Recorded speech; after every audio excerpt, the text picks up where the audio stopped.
grouping of exercises left. For this one, we have the forearm twist, the knee tuck, and a rest. For the forearm twist, we are making sure that our elbow is directly under our shoulder and our feet are spread as wide as possible.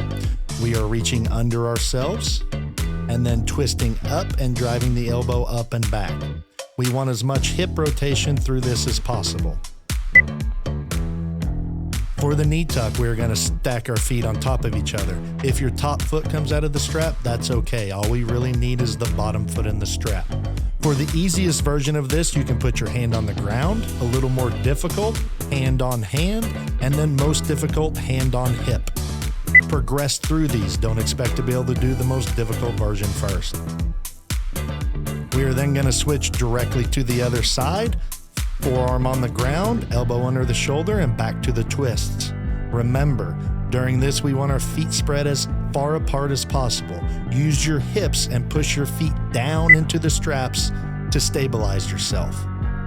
We are then going to stack feet on top of each other and do knee tucks. Again, hand on the ground easiest, hand on hand a little bit harder, and hand on hip hardest.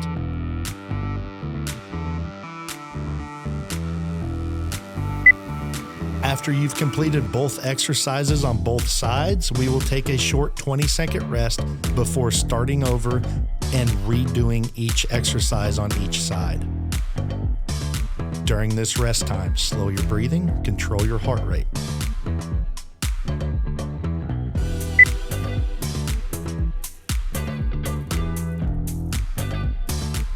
The more hip rotation we get on the twisting exercise, the better.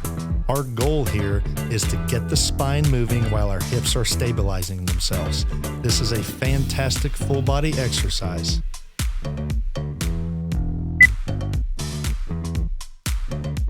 Don't forget, this is meant to be difficult. If you need to take breaks, take breaks. You will continue to get better as the weeks go on.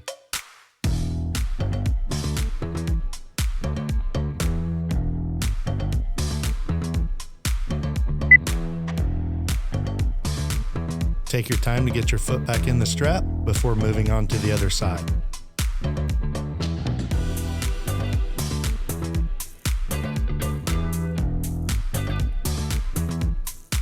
As you get tired, we really want to fight your hips not dipping towards the ground. If you start to feel pressure in your lower back, push your hips and your butt up towards the sky, especially on the knee tuck exercise. You can see here, my hips are higher than my head and at least in line with my shoulders.